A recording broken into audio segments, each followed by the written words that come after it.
90 পরবর্তী সময়ে অনুষ্ঠিত জাতীয় নির্বাচনগুলোর মধ্যে 4টি গ্রহণযোগ্যতা পেয়েছিল সারা বিশ্বে। সেগুলো ছিল 1991, 96, 2001 এবং 2008 সালের নির্বাচন। এরপর বাংলাদেশে আরও 3টি নির্বাচন অনুষ্ঠিত হয় ঠিকই, কিন্তু সেগুলো ছিল দেশে বিদেশে ব্যাপক সমালোচিত ও প্রশ্নবিদ্ধ। 2014, 18 এবং 2024 সালের নির্বাচন দেশের মানুষের কাছে পরিচিতি পেয়েছিল যথাক্রমে বিনা ভোটের নির্বাচন, মধ্যরাতের নির্বাচন এবং আমি ডামি নির্বাচন হিসেবে। শেখ হাসিনার নেতৃত্বাধীন আওয়ামী লীগ একের পর এক পাতানো নির্বাচন করলেও দেশ পরিচালনায় তাদের তেমন কোনো বেগ পেতে হয়নি। এর পেছনে মূল কারণ ছিল ভারতের একচোখা মনোভাব ও হাসিনার প্রতি অন্ধ সমর্থন। তাই দিল্লির তাবেদারি করেই একের পর এক বিতর্কিত নির্বাচনের মাধ্যমে অবৈধভাবে ক্ষমতার মসনদ দখলে রেখেছিল আওয়ামী লীগ। সালটা ছিল 2013। সারা দেশে চলছিল চরম রাজনৈতিক অস্থিরতা। তত্ত্বাবধায়ক সরকারের দাবিতে নির্বাচন বর্জন করে বিএনপি সহ দেশের বেশ কিছু রাজনৈতিক দল, খোদ আওয়ামী লীগের অনেকেই তখন ভেবেছিল নির্বাচন হয়তো পিছিয়ে যাবে। তবে ভারতের প্রত্যক্ষ মদদে 2014 সালের 5 জানুয়ারি অনুষ্ঠিত হয়েছিল সেই পাতানো নির্বাচন। নির্বাচনের মাত্র 1 মাস আগে ভারতের তৎকালীন পররাষ্ট্র সচিব সুজাতা সিং সরকারি সফরে মাত্র 24 ঘন্টার জন্য বাংলাদেশে আসেন। ওই সফরে তিনি শেখ হাসিনা, খালেদা জিয়া ও হোসেন মোহাম্মদ এরশাদের সঙ্গে আলাদা আলাদা বৈঠক করেন। এছাড়া সরকারি আমলা ও দেশের প্রথম সারির কিছু গণমাধ্যম সম্পাদকের সঙ্গেও মতবিনিময় করেন তিনি। তবে ভারতীয় পররাষ্ট্র সচিবের সেই সফরের আগেই প্রধান বিরোধী দল বিএনপি জানিয়ে দিয়েছিল তারা নির্বাচনে অংশ নেবে না। নির্বাচন থেকে সরে দাঁড়ানোর কথা জানিয়েছিল জাতীয় পার্টিও।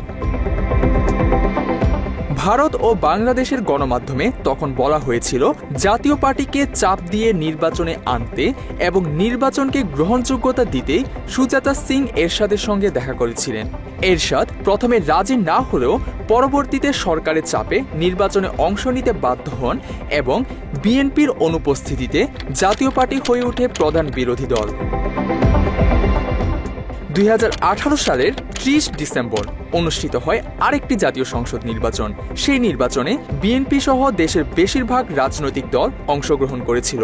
তবে নির্বাচনের আগের রাতেই প্রশাসনের প্রত্যক্ষ সহযোগিতায় আওয়ামী লীগের পক্ষে বেশিরভাগ ব্যালট পেপারে সিল মেরে ব্যালট বাক্স ভর্তি করে রেখেছিল দলটির নেতাকর্মীরা। ব্রিটিশ সংবাদ মাধ্যম বিবিসির ক্যামেরাতেও ধরা পড়ে এমন দৃশ্য।